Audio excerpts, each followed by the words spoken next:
Modern life is a labyrinth, and it's the most intractable labyrinth humans have ever known. It's a line. So when we usually think of a labyrinth, we would most likely think of the Minotaur's labyrinth, the one at Crete, or maybe we think of the labyrinth in Egypt. If modern life is a labyrinth, then we are already initiates, and we have to acknowledge this. Because if we don't, then ultimately what's going to occur is you're going to get beset with, within the dark, as it were, apparitions that have the pretense to be life. And so I want to explore the way how modern life is a labyrinth and it's a line. So if you think of time, your time is given to you, but how is it given to you? If you presuppose our way of life, then you don't question the nature of it. Maybe you could, maybe so. If you look at, say, history, if you have the habit of looking at, say, your ancestors, so maybe medieval history or ancient history, and look at their way of life, that's ultimately in reference to where you are. And so their orientation compared to what is the modern world. So what is the modern world? And so, one way that we can look at the modern world is in reference to the form of life that we inhabit in order to be orientated towards it. And so as a result of that, your people that rummage into history, say, religiosity or whatnot, ultimately what are they trying to seek? Now, are they trying to seek something that's lost? And so in turn reorientate themselves towards life. So we could look at it from that perspective. So you get a lot of people that do this, but what can you possibly achieve if you don't know the nature of what you're running ultimately?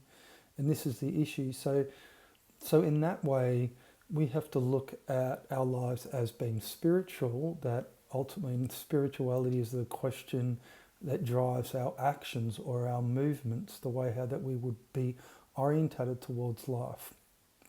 And so if our primary action is motivated by a transcendence, then we have to give due consideration to that to understand the nature of the way how our steps would diverge, and so ultimately in turn the way how that we would seek an out for the labyrinth that we are running. If we're modern, then what animates our actions? Well, we would say maybe it's to make a living. So what do we make a living in a, say, labyrinth? Do we make a living what has been fed to us in order to ensure that we continue on that journey in a labyrinth and we can't find an out? And so if you look at it from that perspective, then the way how that you're sold life to entrain your vision is to ensure that you never potentialize the steps that would lead to an out, that would lead beyond obviously the way how you envisage life, not to know where you are when your spirituality is not in question. So once again, if you're making a living, what is it that you're making living? Are you making living the very apparitions that you entertain? And so if you're entertaining yourself through what you do, then you're orientated towards a future self, are you not? So if you're orientated in that way, then you're discounting your presencing in order to invest in that future self. But through that orientation, you are linearizing the self in reference to where you are. And so what you find through that orientation, you create the line that you are beholden to and that you must adhere to in order to realize that future self. So if, say, for instance, that you are working towards, something, and in order to do so, you have to make a living, and what you are trying to make a living is that future self, and yet that's predicated upon discounting the self, obviously, that you don't presence, then ultimately the self that you're seeking is a compensation for that lack of presencing. So in turn, what happens is that through that line, you marginalise what you can do in reference to the life that you are in reference to the life that you are sold on. And so what you are making living through absencing is the recollection is to collect the self at the end, we could say, as your reward, that future self. All right, so therefore what you have is that you've created a line, and so therefore as determined by the nature of the way how you envisage the life of that future self. So that would be the aspiration for life. So aspiration is in reference to the envisaging, and the envisaging is in reference to the presencing that ultimately discounts that you're creating the very labyrinth that you run. And yet, so what happens is that you create a labyrinth, a spiritual labyrinth for yourself that doesn't require a site like, say, the ancients had. So what you've done is that you've created a labyrinth that you don't know that you'll run, and that is a spiritual labyrinth. And that in turn you could say that that's modern life. And so therefore, if everybody is doing it to themselves, then the question becomes, well, how does that actually occur? That people don't know that they're beholden to the labyrinth of the line, and everybody is orientated in the same way, and they don't recognise that they're actually, that they are trying to seek an out, and yet that out is very much still within the same line. So what would the out be? Like how is the out sold to you for you to obviously externalise that you're beholden to a labyrinth of a line? So what is your transcendence? So if you look at the future self in reference to a transcendence, and obviously that is in reference to the envisaging that is required in order for the aspiration that you're investing in, well then that's when you look at the way how that you would attain a level commensurate where maybe you do not no longer have to make a living. Because if making a living is in reference to the reward, and ultimately what you do is that you sacrifice the presencing of yourself, so you're not doing what you love, all right, the necessity obviously presses upon you in order for you to do something, in order for you to develop, say, proficiency in reference to whatever it is that you do. But the proficiency in reference to what you do is subordinate. All right, so even if you were to, in that case, say, be orientated towards a love of what you do, you still created the very issue of a line because you're still working towards the future self.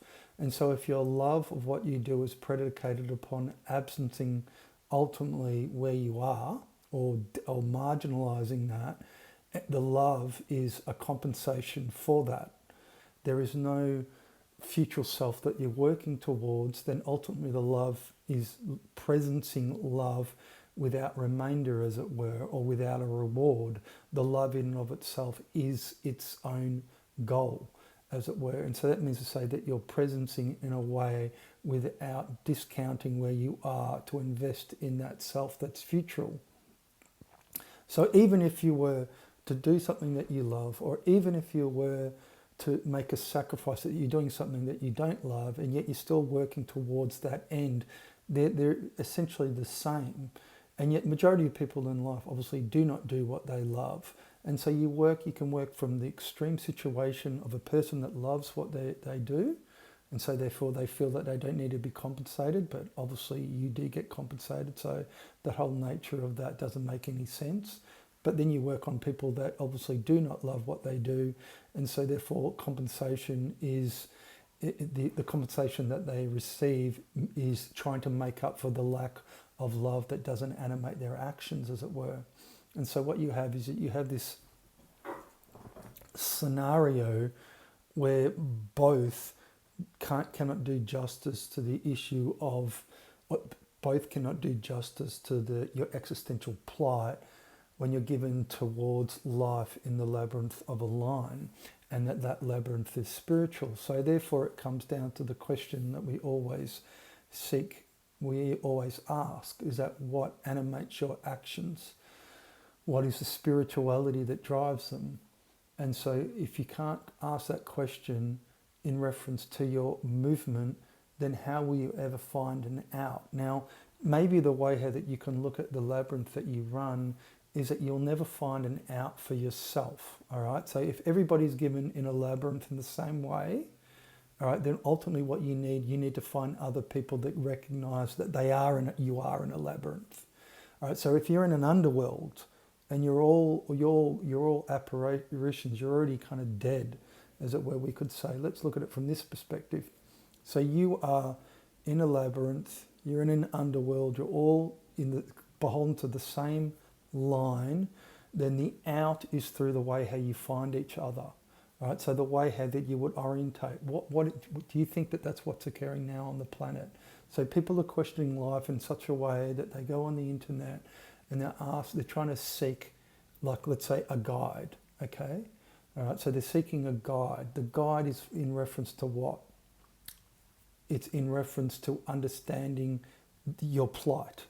All right, that's ultimately, let's put it from that perspective. So you're seeking a guide that's going to give context to your plight.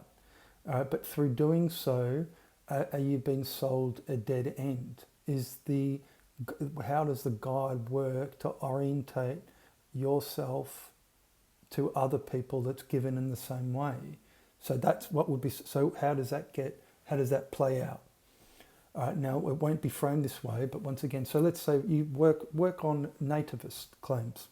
So I'm an Australian and I'm going to seek other Australians, or I'm English, I'm going to seek other English. And so therefore, what you're doing is that you are looking at your state, you're looking at the world, and so what you're doing is that you're orientating towards, obviously, identity, in no place, all right, or in a line, the labyrinth, the underworld kind of that we're kind of exploring. So what happens in there? Can you, in a labyrinth of a line, temporalize place? Because then you've got to look. So you think of that. This is a way that you can read all the movements within nativist kind of claims and the nation, the way how the nation is rising up because you're dealing with globalism, or essentially a false universalist claim over life through the consumer. And so therefore people are working back, once again, to their ancestry. So they're going back into ultimately where they are now, but they're doing that by going back.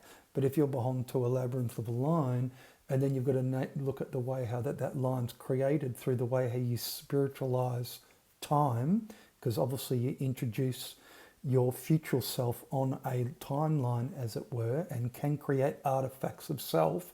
One of the artifacts of self, if you're working backwards, is your identity in that context. Now, if you invest in your identity and through the orientation that you're seeking in the underworld, where you're trying to find other people like you, all right, you're English and I'm English, all right, so we're both English now together. Can you temporalize place when you're beholden to the no place for the market for your time? So you can see it from that perspective. You can realize that, okay, well, no, you can't, because if to be English in this context, using England as an example, well, what's England in reference to commerce or existential arbitrage, as I always talk about? Existential arbitrage is the way how you create, you turn time into a line, and the way how you entrain your vision. So what happens is that you get sold identity, right? But to discount the fact that you're still on a line, right? So you're not asking foundational spiritual questions to know where you are. So the guide in that context that's going to orientate you to a question of identity or being English is ultimately in reference to something, but they're yet to question the existential status or the way how identity becomes a value that's ultimately got nothing to do with an existential justice or the way how justice is existentially grounded. Okay, because in that context, you're still going to be given towards England as commercial. It's still going to be a commercial paradigm. So therefore, what drives your actions is not obviously a question in reference to the way how that you want to temporalize place, because you can't temporalize place if you're beholden to the no place of the market for your time, or the way how you acquit yourself of a transcendentalism that turns time into a line, or the labyrinth that you run when you are modern, as it were. And so what happens is so the guide in the labyrinth of the line, or in basically a labyrinth that is literally all of you, modernity. So you're all in one big labyrinth. As much as it's individualized, it's singular, okay? Because once again, why? Because you're the fucking product, as I keep on saying. You're the demand side. You're the side of expiation. You do it to yourself. All right. So if a guy comes in and say, hey, all right, all these fucking migrants and all these parasites are going to introduce all these people. We need to obviously revive the nation. All right, makes sense. I get that. But what's the nation if it's still given as if life is still given as a commercial enterprise? So once again, you could take that, and you could take the identity, but the identity is subordinate to the form of life that the identity is given in, and people just refuse to accept this, because if they did, then they would realise that revival, you might have a revival of the nation, but if you're not connecting the nation to the spirituality of the people, then what you're doing is that you're in the labyrinth. You're going to be sold in exactly the same way, and you're not dealing with something that would be pan-cultural, would be a civilizational domain, and a spiritual or civilizational renaissance. So when you look at it, look at it from me being like a Westerner or whatever, or me being Southern, saying I'm from Australia, or me being Australian or whatever. So that's my context. So I look at the globalism is just a false universalist claim. But the false universalism of globalism is just literally the consumer. The consumer is a religious artifact that's gone right around the globe that has the pretense to be universal. All right. So once again, that's the frame of reference. So you could, if you realise that, how can you address the transcendental claim of a consumer when you're orientated in the labyrinth of a line, you're orientated towards your countrymen in that context, and yet even if you were to set up the nation, all right, have remigration and do all this shit, whatever is offered, and yet would that country just still be given to life as commercial? So in that case, the reset is just resetting it back from when globalism became endemic, we could say. But that doesn't address your existential status given prior to that, does it? No, of course it doesn't. And so once again, if there's a guide in the underworld of modernity, and they sell you an identity, then the identity is not connected to the form of the consumer. So what is always transcendent to the value, the way you invest in your identity, then ultimately you're not addressing your existential status, which has got nothing to do with the country or your nation, but the spirituality that drives your actions. This is the key. So if you can't frame it along this, if you don't understand, we could say that the most intractable labyrinth is when you spiritualize time, that it's gone right around the globe, and that the consumer is a religious artifact. It's a religious form of life, and that you create artifacts of self through the way that you're orientated towards a future self. You're still discounting the thinking necessary to know where you fucking are.